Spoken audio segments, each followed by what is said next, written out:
You are listening to the People Centric podcast, where we talk through the toughest challenges that people face at work and give practical advice to fixing those challenges. Thanks for joining our movement to create workplaces that are happier, healthier, aligned, and empowered by putting people at the center of all that we do.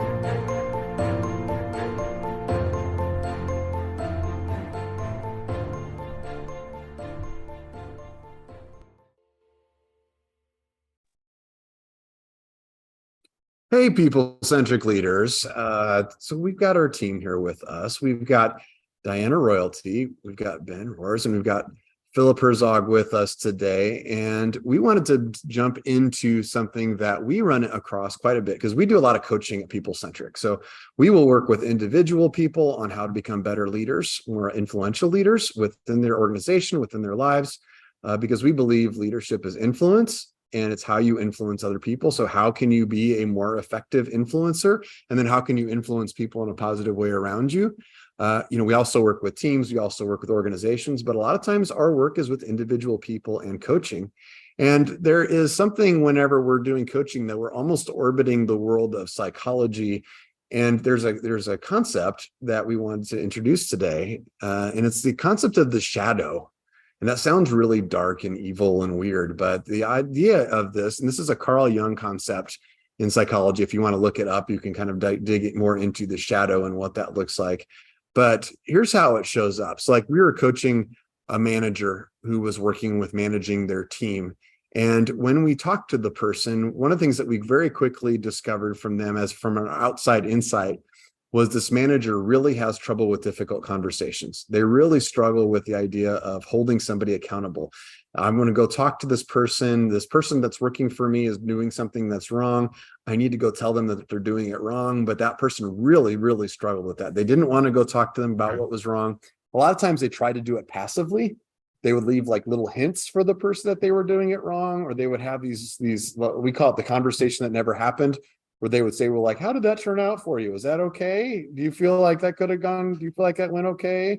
And so hoping the other person discovered maybe what they did wrong instead of just saying, hey, I don't like how that turned out. And we saw that pattern a lot with this leader in the coaching conversations. As we dove into that person and their career, what we discovered is that person had a very innate desire to be liked. That person really wanted people to like her and who she was. And it was so strong for that person that it really carried into her management philosophy. So she could be managing somebody who'd be new, who wasn't doing what they wanted, what she wanted them to do. And she really did at her core say, well, my first concern is, do you like me or not? And I want to approach everything in a way that you will continue to like me. As we got into more conversations with this person, we found out things from this person earlier in their lives that led to that. Why do they like to be liked so much? What did that look like? And we really got into things, literally occurred during her childhood, about how she was treated in school and what she had in terms of friends and things like that. And it created this concept of a shadow. And the idea of the shadow is it's kind of a version of ourselves. That's not really our true self. You think about your shadow, you look at it, it's generally shaped like you are, but it doesn't have all of the features that you have. It doesn't have all the details. It's just kind of a vague image of yourself.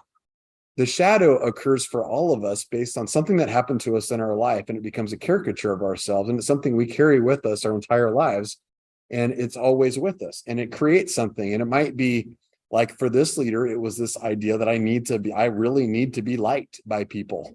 And so it impacted her, how she led other people, because she had struggled with difficult conversations to the point that it was crippling her as a manager, as a leader of other people. It was actually holding her back. And it actually ended up creating more conflict for her because she didn't deal with conflict early until it absolutely had to be dealt with. And then there were hard feelings because it's like, hey, you haven't been talking to me about this. You waited until you got really angry about it. It was actually creating relationship issues because she was kind of succumbing to this caricature of herself that says, I like to be liked. And so therefore, that's what's important for me. Now, the good news about that is once she knew what her shadow was and understood what that was, and became aware of how that impacted her day-to-day decision-making and how she coached other people and other managers, she was able to adjust for that. She was able to say, okay, I know that I like to be liked, but there's times where maybe I need to act in a way where maybe people aren't going to like me as much. Maybe I need to say some things that are difficult. And furthermore, maybe if I have those honest conversations up front and risk short-term dislike, maybe people will like me more longer term. So it's actually more congruent with who I am as an individual. So today our team wants to explore this concept of the shadow. It sounds really spooky, but we're going to dive into. So first of all, how do you discover your shadow? What's that concept do? How does that follow you around? Is your strategy to get rid of it, or is your strategy to acknowledge it? How does that impact you as a leader? And then what do you do about it once you discover what your shadow is? So we're going to jump into it. So I can't think of anybody better to have on this podcast about a shadow than Diana, because she is a shadow. Like you're kind of a dark personality. Yeah. I am the darkness. I don't know. Yeah. I'm everyone's shadow. Good luck with that. You're everyone's shadow. It's really true. Diana's a little bit dark sometimes. A little bit. She doesn't have a reflection when she looks in the mirror. We say that sometimes. Yeah. I also don't age. I'm like 375 years old and I look 40. So it's fine. Yeah. That's great. Yeah. I was going to say, I think that you're actually wrong. I think that your shadow's shadow is Diana Royalty. Yes. I like that's it. Good. That was complex right there. Yeah. And that was Philip on our team, because Philip was talking about the shadow. Philip's kind of the anti-shadow a little bit in some ways, right? Philip, you're kind of like the light on the shadow. How do you feel about the shadow world? I think that shadows are great, but let's get rid of all of them and just have joy and sunshine. But Ben had a different take. Oh, I just wanted to say it's not the opinion of everybody on this podcast that Diana is a shadow. So it's not unanimous. Thank you, Ben. Thank you. I do get picked on a lot on this podcast for being, well, basically just being myself. So we can talk about that on here for sure. That's our goal at People Centric, is we're kind of a group of hyenas. We look for weaknesses and then we try to exploit those weaknesses as quickly as we can. So if you'd like to work with us, you can check out our website at peoplecentric.com. Check it out. We'll come in and we'll judge you and rub your nose in it. That's what we do as a team. It's very painful, but also keeps you going every day. Keeps you going. I love it. So let's start off with this concept of the shadow of that. I mean, we've talked a lot about it. It's interesting, as that concept became known to our team, we instantly started to apply it in different coaching situations with different clients. So, I mean, as we talk about the shadow, like let's come up with some other examples of that, being careful to protect the innocent and the people that we work with. But what are some other examples of some shadows, or maybe why is that so powerful in terms of why are we using that as a discussion here and giving that concept to folks? I mean, I don't have an example of a shadow yet. I'm sure that I will have many of them in just a minute. But I think the concept is powerful because you don't really think about your shadow. It's always there. It's always hanging out. You can see it sometimes, but it's not something that you actively think about. It's not something that you work to adjust. I mean, no one is like, oh, my shadow looks weird, but I think once you understand that this thing is a part of you and that you can manipulate it and you can move it a little bit, I think it becomes a powerful learning tool in your arsenal to understand who you are and to better understand other people. So I love the concept. And if you want to dive into it and you want to see a real shadow reveal, there's a Netflix documentary called Stutz, Stutz, and it's Jonah Hill and his counselor. And they dive into this concept. And Jonah Hill brings his counselor in and they talk about Jonah Hill's shadow, which turns out to be Jonah Hill, when he was probably, 10 to 12 years old, something like that, was overweight and looked very awkward, as many of us do at that age. And he was made fun of at that age. And so he sees himself that version of himself as his shadow. And that's followed him along into his career, into his relationships. And he's always feels like he's overcompensating for that shadow piece. And so he talk a little bit about that. So for him, that's a shadow. And that's how he comes across for people. And sometimes he keeps distant relationships with people because it's you probably don't like me because I'm that person back there, or I'm faking it as I mean, he's a huge star. Like he's probably on, if you made a list of like big stars right now, he's probably up at the top, near the top of the list, or he's high up there. Very, very well respected actor, but he doesn't see himself as that way because he still sees that kid that he was and thinks that he's kind of a, like almost like he's a what do you call it, an imposter. You know, it's a little bit of that imposter syndrome. So do you think there's, this is kind of fresh on this, but I just said imposter syndrome. I mean, that's something that we've heard a lot from folks. Do we think the shadow is related to imposter syndrome? I'm sure. I think so. I mean, I'm sure it has to be. I feel like people who have imposter syndrome have it for a reason, right? There's something behind it. So sure, it definitely could link there. Yeah. Why do you feel like an imposter and where that came from? Yeah, if you're not the person that you're acting like, then who are you really? You know, maybe that's the question. If I'm impostoring something, if I'm an executive in a company and I'm pretending like I'm an executive in a company, who do you think you really are? Might be a good way to dig into that idea. So maybe let's jump into this, is like, how do you discover your shadow? Because I think as our team has talked about that, we often apply it for other people that we're talking to. But what are some top tips that we might have for people to discover your own shadow? How can you start to dig into that? We take a lot of assessments, and I think they're really helpful in determining just who you are and determining blind spots you might have, and in reflecting back who you might think that you are, but you haven't really said into words. I think those assessments are super powerful to just reflect back to you and kind of put words to concepts, or put concrete things to things you've been thinking a long time, or maybe things you haven't thought about and you're like, oh my gosh, that's totally true, I do that. So we do a lot of assessments that I think help. I think Diana used a really important term there, which was blind spot. So one way that people talk about this shadow is that it's a blind spot in your psyche. If you think about it as a blind spot, then it's something that you won't find just by looking really hard yourself. So you're going to need somebody else's help finding your blind spot, or finding the shadow. And so assessments are a way to kind of get some information on the table and get the process going. But it's not a one person solo task, I guess, is a first point. I love that point of bringing in somebody else to help you to see what that looks like.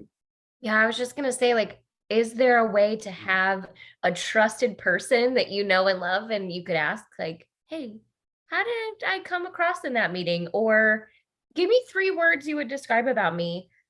We had an old admin who was working to like discover herself a little bit, and she came to me one day and she was like, do you have 3 words that would describe me? And I loved that question, and we talked about it, and she came back 6 months later and she was like, do you have new words, or are they the same? Like, I've been working on these things. And so, yeah, I think a trusted person who knows you really well and sees you interact with others, can you ask them and just have them give you feedback?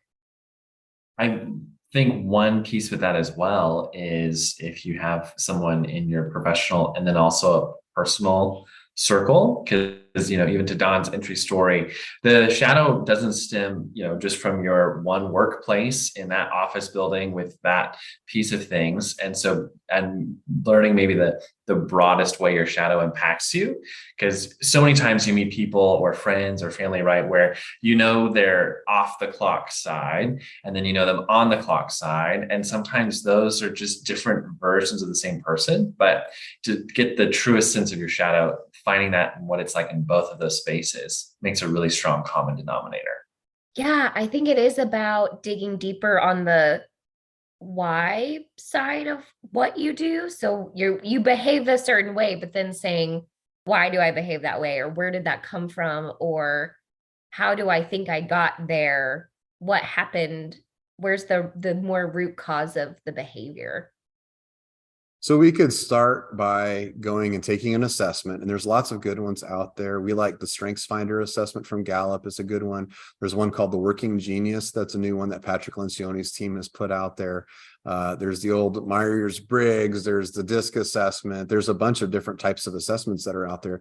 But you could start by taking that assessment. And then it sounds like what we're saying is maybe find a accountability buddy to also take that assessment. Accountability buddy is a technical term. If you didn't know that one, you can write that down. It's spelled A-C. I know I'm going to give up on that.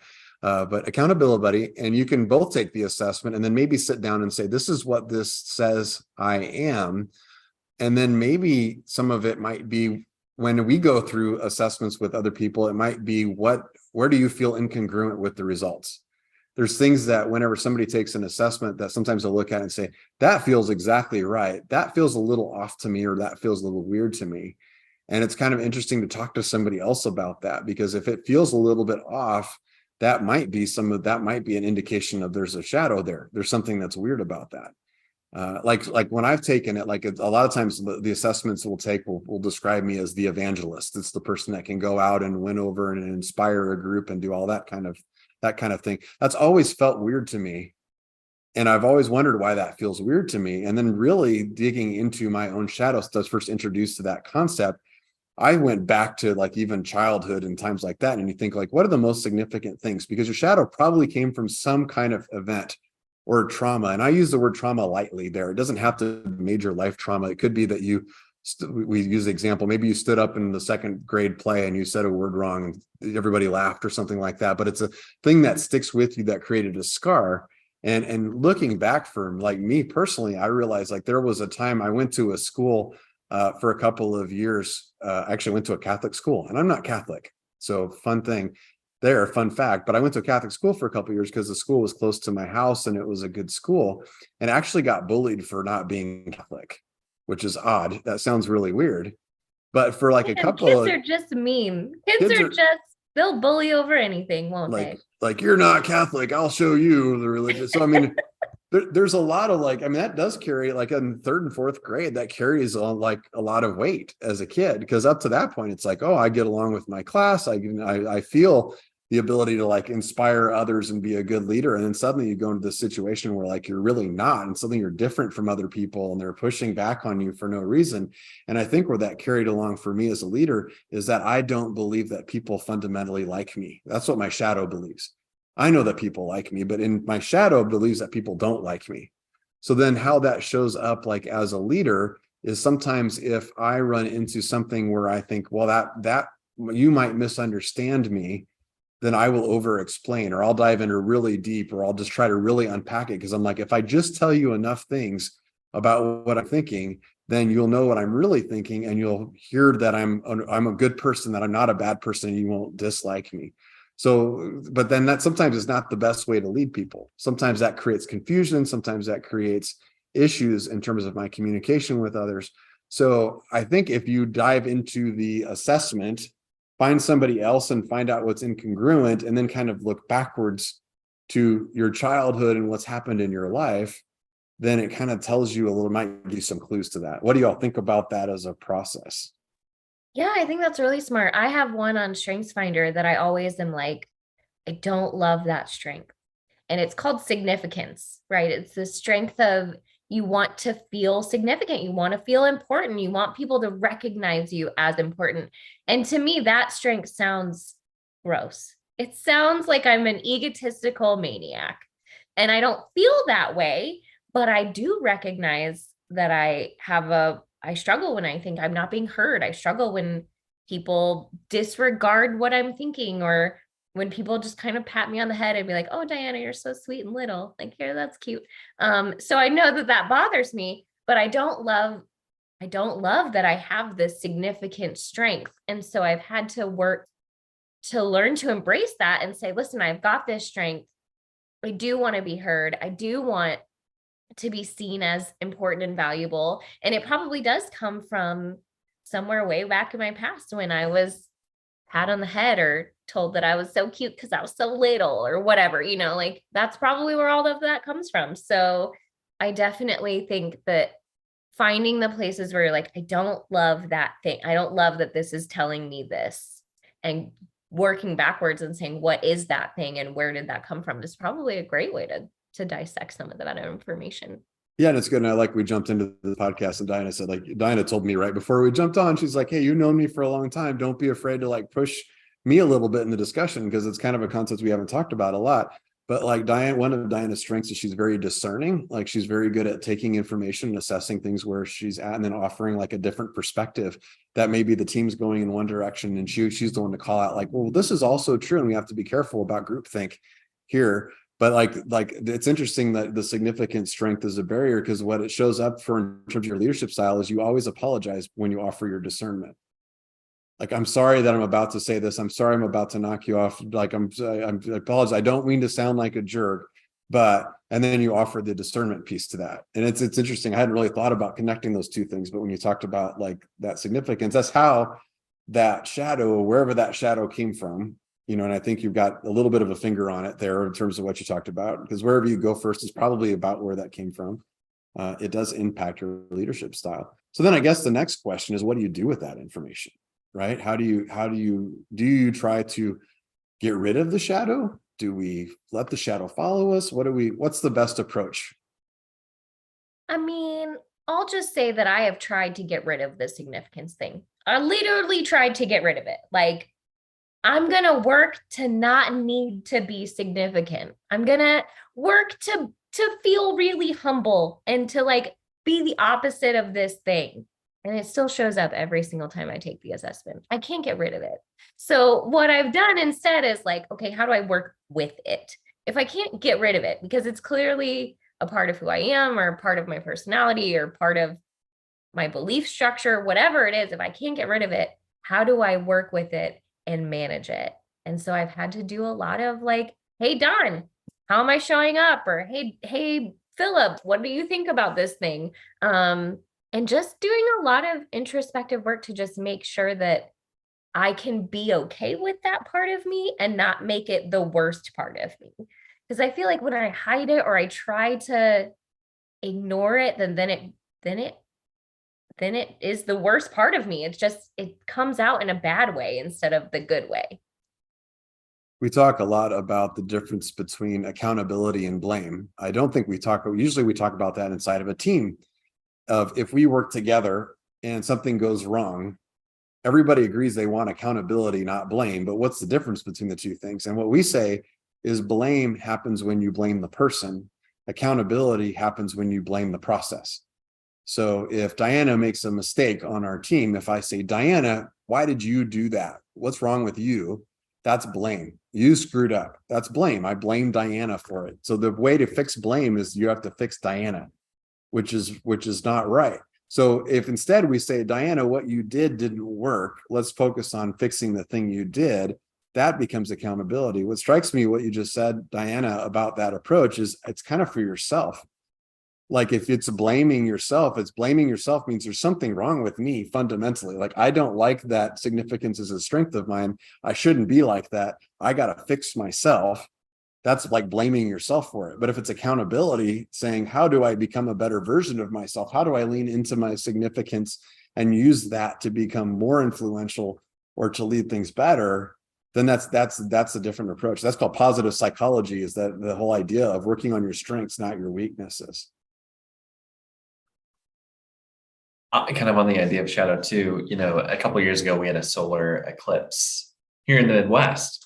And what was so interesting when that happens, you know, the light wasn't quite where it was supposed to be normally. And the shadow, the way it casts on the ground, no matter what it was, the shadows all were just super askew, really strange, and nothing really made sense if you're looking at the world just through the shadows you could see during this eclipse. And like Diana's point, I think when you're trying to eschew your shadow, it really only makes things worse. And I don't know if there's any place in the world when there's light that there's also then not shadow. And so as much as I love light and joy and, you know, like these good things too, I think when you keep an eye on what that is and where it is, it actually can really help you.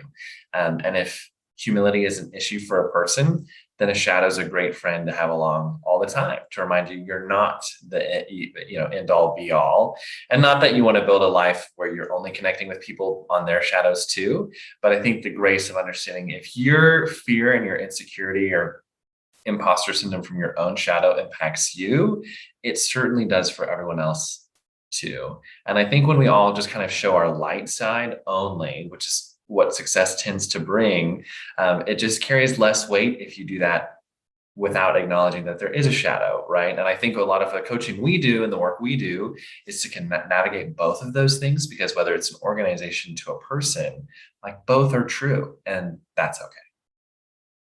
Yeah, you can't rationalize away your shadow, right? You can't just say, well, I shouldn't think like that, so I'm going to stop. Because your shadow is literally part of you, and it follows you around literally everywhere you go. And even places where they try to get rid of a shadow, I was thinking like on a football field, on a night game or a baseball field, there's lights every angle to try to make it lit from every single angle. Well, what's the effect of that is you just have multiple shadows on the field all around you. Like you can't get rid of it. So you have to somehow make friends with that shadow like that. And not only make friends with it, but then the shadow becomes part of your light. Like it's part of you. The shadow wouldn't exist if you didn't exist. So then it's like for Diana, for the significance side, like, how do you make friends with the significance strength to be able to lean into that? Or for myself, like, how do I lean into that worry about whether people don't like me, or that thought that people don't like me? What can that do for me? I think for me personally, it's like when that becomes a strength specifically is when I can come in and meet people where they are and then win them over. Now I'm using that as saying, like, I'm not going to assume that you like me. I'm going to have to look for signs that you do. Like, I'm going to have to meet you where you are and then bring you along. And I think I'm good at that when I try to approach it that way. Then you can kind of flip it. And then it's not I'm trying to prove myself to you and I'm trying to do this. It's like, no. I'll just meet you where you are. And hopefully that we can come along together. And if not, that's okay too. And then recognizing that. Yeah. And I think for me, I learned that like my significance is best when I am making others feel significant as well. So when it's not just about me, when I can be like, oh yeah, I see you, I hear you, I value you. And also here's what I have to say. It's a better version of significance than just hear me, value me, see me. It's all of us do that together. And I think I bring that to a table because I know how it feels. I know how people want to feel when they want to feel significant. And so it has sort of shifted in my mind to my strength can be shown on others and it helps others feel significant too. So I kind of flipped it on, it's not just about you, it's about the other people in the room. Feels like a breakthrough in group there that we just had. I like that point of recognizing significance. It's interesting when you said that. When I've always thought about the significant strength, I didn't think of that as a person thinks that themselves are significant. So it's interesting that this is why we talk to other people. Yeah. I always think that they like significance in other people. My brother has a very high significant strength as a strength. And I've always thought he does like to feel significant himself, but it's because of the impact of the significance of the thing that he's doing is the thing that he's leaning into. It's not necessarily that he did it all. It's that he's involved in something that's important. And that's something that's a little bit universal, but they're really leaning into that. I think tells us a lot about that.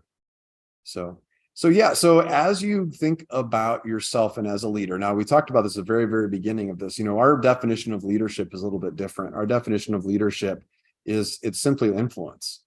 And so we're influencing other people on a day-to-day basis. And how you're influencing other people, there's two different ways to think about that. If you're talking about influence, it's how well do you influence other people? How influential are you? Some people are naturally more influential than others. And so you can learn how to become more or less influential in different moments. But you can also think about, where do you want to influence people? If you're at work and you don't like what your boss is doing, and you go and you tell everyone around you how bad your boss is doing and how bad the company is and how stupid they are, you are being a very effective leader, but you're leading them the wrong direction. You're leading them in a negative direction. So as a leader, you have to decide, first of all, how can you be a more effective leader? But first, you should really decide, am I going to lead people the positive direction or the negative direction? Am I going to lead them in a way that helps them to be more successful? Which is why I think the shadow concept is so important. Because if you can recognize where your shadow is, you can think about leading people the right direction, and then making sure that the things that your stuff that we all carry with us, the stuff that makes you who you are, that makes the scars in your life, the things that have helped you learn things that help that build you who you are, can help you make other people more powerful too at the same time, which is the aligned piece of people centric. So let's do some just takeaways from this. Let's do around the horn. We don't always do this. Let's go around the horn and say, like, what's the takeaway that you've had from this discussion in terms of shadows? So as we coach, I think a lot of times we'll ask people questions about themselves, like, why do you think that way? Or what do you do? Why did you do it that way? And we often hear the answer of like, I don't know. I don't know why I did it that way. I don't know why I thought that way. I don't know why I did something, right? And I always encourage people in those moments to just sort of think about, what if you did know? You don't have to know exactly, but pretend you do know. And that kind of gives you the freedom to dig a little deeper and think through some things on your own.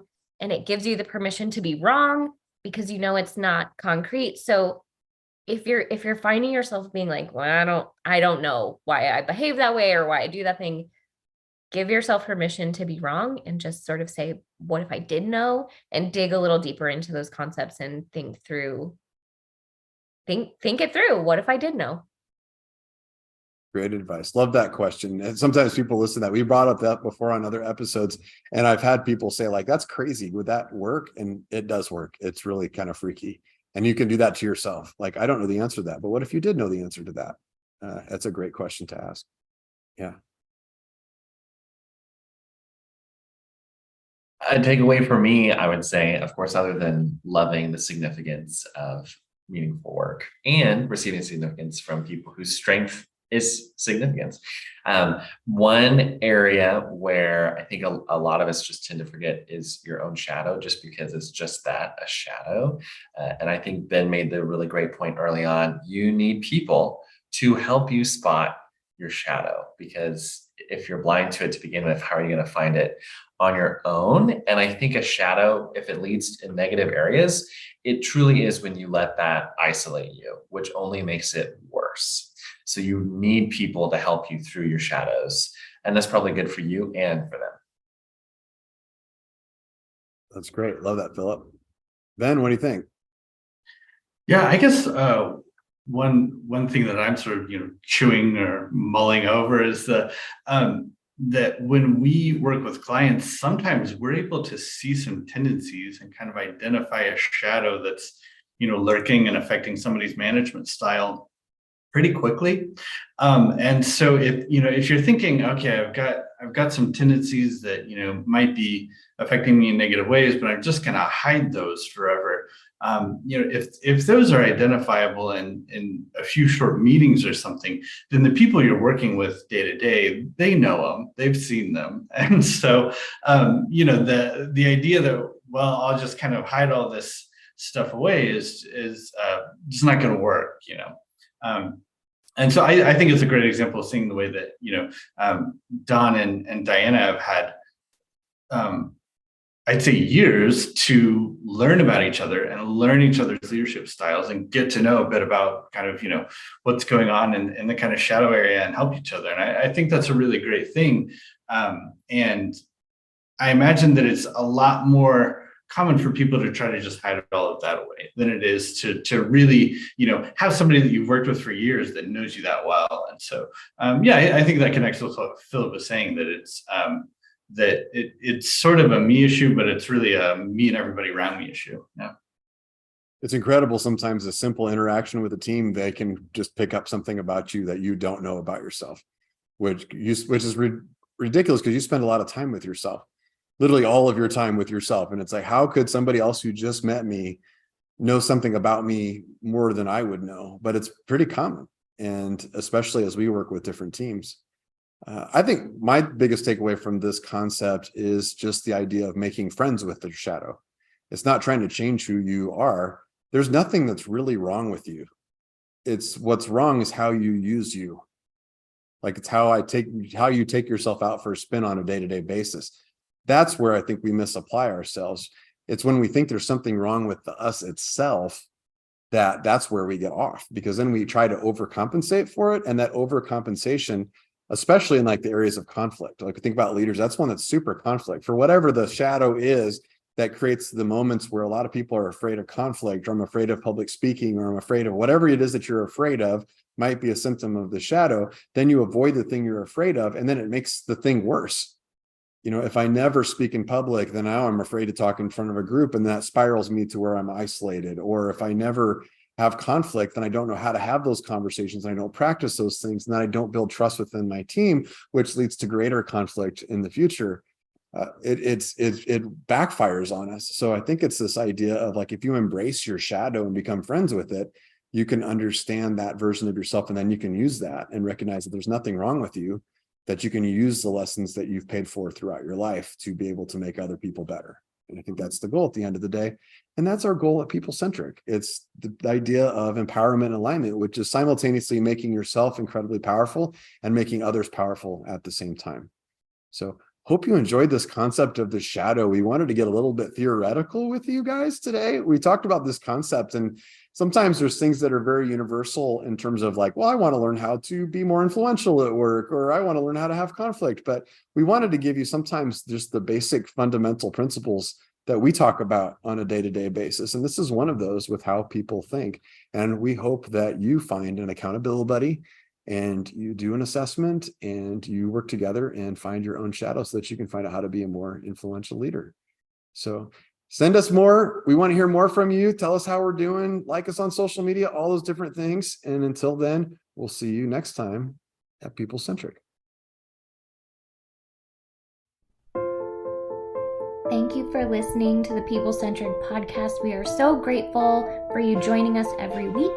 If you like this content, please like and subscribe.